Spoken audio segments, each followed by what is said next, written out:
नमस्कार, आप देख रहे हैं मिरर मीडिया। आपके साथ मैं हूं हिना मेहता।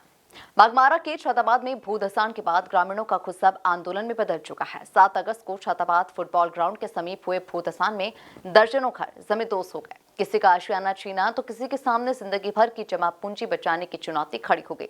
इसी के बाद प्रभावित ग्रामीणों ने पुनर्वास और मुआवजे की मांग को लेकर बीसीसीएल एरिया 3 की एसटीजी डीसीओ आउटसोर्सिंग परियोजना का काम अनिश्चितकाल के लिए बंद करा दिया। परियोजना के समीप ग्रामीणों का धरना जारी है और ये आंदोलन आशियाना बचाओ आंदोलन का रूप ले चुका है। वार्ड नंबर 2 के पार्षद मोहम्मद शहाबुद्दीन ने कहा कि 48 घंटे से अधिक समय बीत चुका है, लेकिन बीसीसीएल के कानों तक पीड़ितों की आवाज नहीं पहुंची है। उनका कहना है कि जब तक प्रभावित परिवारों को विस्थापन और उचित मुआवजा नहीं मिलता, तब तक धरना जारी रहेगा। वहीं आंदोलन को समर्थन देने पहुंचे कांग्रेस नेता अशोक लाल ने बीसीसीएल प्रबंधन पर निशाना साधते हुए कहा कि अगर पीड़ितों के साथ न्याय नहीं हुआ तो आंदोलन को और बड़ा रूप दिया जाएगा। वार्ड नंबर 4 के पार्षद छोटू सिंह समेत कई पार्षदों ने भी ग्रामीणों के आंदोलन को समर्थन दिया है। ग्रामीणों की मांग साफ है, उन्हें आश्वासन नहीं, सुरक्षित आशियाना चाहिए। मुआवजा और पुनर्वास नहीं मिला तो आशियाना बचाओ आंदोलन जारी रहेगा। वे लोग ऐसी स्थिति में हैं, थोड़ी देर पहले आते तो यहाँ हजारों की भीड़ थी। वे सारा माँ बहन महिला जो है सब लोग यहीं बैठ रहे हैं।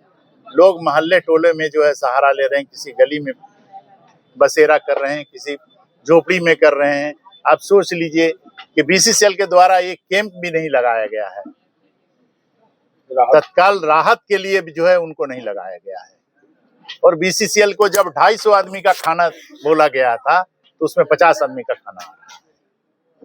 कोई जनप्रतिनिधि आए हैं तो कुछ लग रहा है कि वो लोग कुछ आश्वासन दे रहे हैं। देखिए, आश्वासन तो सब लोग दे रहे हैं और हम एक जनप्रतिनिधि हैं तो हमारे पास जो भी लोग आएंगे उनका मैं स्वागत करूंगा, इसलिए दुख के समय में हमारे पास आ रहे हैं। लेकिन विधायक, संसद, विधायक, मेयर सब आए हैं, लेकिन जो लोग आए हैं स्थल पर तो बात किए हैं। सभी लोगों को बोले, कोई सीएमडी को बोले हैं, कोई जीएम को बोले हैं, कोई डीएससी साहब को बोले हैं, लेकिन धरातल पर कुछ नहीं हुआ। आप सोच लीजिए कि 72 घंटा होने जा रहा है, 7 तारीख को हुआ है, अभी तक कोई सर्वे हुआ है और नहीं तो किसी को मुआवजा मिला है, नहीं तो जो है आपदा से कोई बीसीसीएल अपना फंड देकर जो है, अगर 500 रुपया करके भी बीसीसीएल दे देता उस दुखी आदमी को तो उसके मन में थोड़ा संतुष्टि होती है। क्या सर सांसद महोदय आए थे तो उन्होंने कुछ नहीं किया? भाई, सांसद महोदय भी आए, मेयर साहब भी आए, विधायक जी भी आए। तो धनबाद के संसद हैं, धनबाद के संसद हैं और हमारे पड़ोसी भी हैं, इस नाते भी वो आए। लेकिन जो हमारे क्षेत्र के सांसद हैं उनका तो अभी तक दूसरा बार भुगतान हुआ, नहीं आए हैं। अब कहीं व्यस्त होंगे, वही जानते होंगे। लेकिन मैं उनसे भी अनुरोध करूंगा कि हम लोगों के क्षेत्र में, आपका क्षेत्र में लोकसभा में हम आते हैं तो कम से कम इस गरीब जनता को दुख के समय में आपको कम से कम खोजना चाहिए था, आना चाहिए था कि कैसे बीसीसीएल क्या इंतजाम कर रही है, क्या कर रहा, नहीं कर रहा। सीएमडी साहब से बात करना चाहिए था, डीसी साहब से बात करना चाहिए थे। आप एमपी हैं हमारे, आप एमपी बात करेंगे तो आपकी बात को कोई माने वेट देगा, आपकी बात को ज्यादा वेट देगा, हम लोगों को कम ध्यान देगा। तो हम लोग अवगत करा रहे हैं और राज्य सरकार से भी हम लोग बोलेंगे कि इसमें पहल कीजिए, जब केंद्र सरकार नहीं कर रहा है। लेकिन इसमें राज्य सरकार को हम दोषी नहीं बोल सकते हैं। इसका जीता जागता उदाहरण यहाँ से 4 किलोमीटर दूर पर टिस्को की खदानें हैं, जो कि स्टेट गवर्नमेंट के अंतर्गत आता है। वहां से तो 1 इंच कोयला का चोरी नहीं होता है, वहां पे तो कभी भी भूधसान का घटना नहीं होता। क्यों बीसीसीएल में होता है? सन 71 में और सन 73 में श्रीमती इंदिरा गांधी ने कोकिंग कोल का 71 में और 73 में नन कोकिंग कोल का नेशनलाइजेशन इसलिए किया था कि हमारे आम जो जनता है, हमारे आम वाशिंदा हैं, उनकी जिंदगी से खिलवाड़ करना पड़े।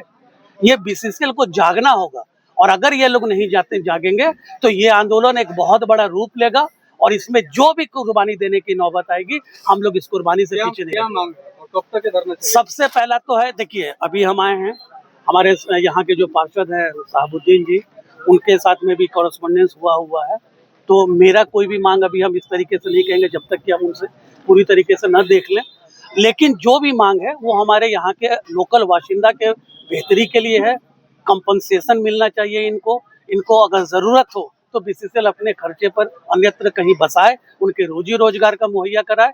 और जो त्वरित है, जिसका घर अभी धंस गया है, जिसके सर पे कोई छत नहीं है, उसको रहने के लिए रेस्क्यू जो भी सुविधा होता है सरकार की तरफ से, आपदा विभाग की तरफ से, वो सारी चीजें का व्यवस्था करवावे, यही हम लोगों का मांग है। और दूसरी बात है कि खदान का संचालन आपको करना है, आप करिए, हम लोगों का सहयोग है। हम लोग दिन भर यहाँ पे धूला माटी खाते हैं, 50 तरीके का बीमारी से, दमा से ग्रसित हम लोग यहाँ के लोग हैं। हम लोग इतना कुर्बानी देते हैं, बदले में आप हमको एक छोटा स्तर का जो जीवन यापन करने का जरिया है वो भी आप हमको मुहैया नहीं करवाइएगा तो फिर हम लोग कोयला दोहन करने से रोक देंगे आपको।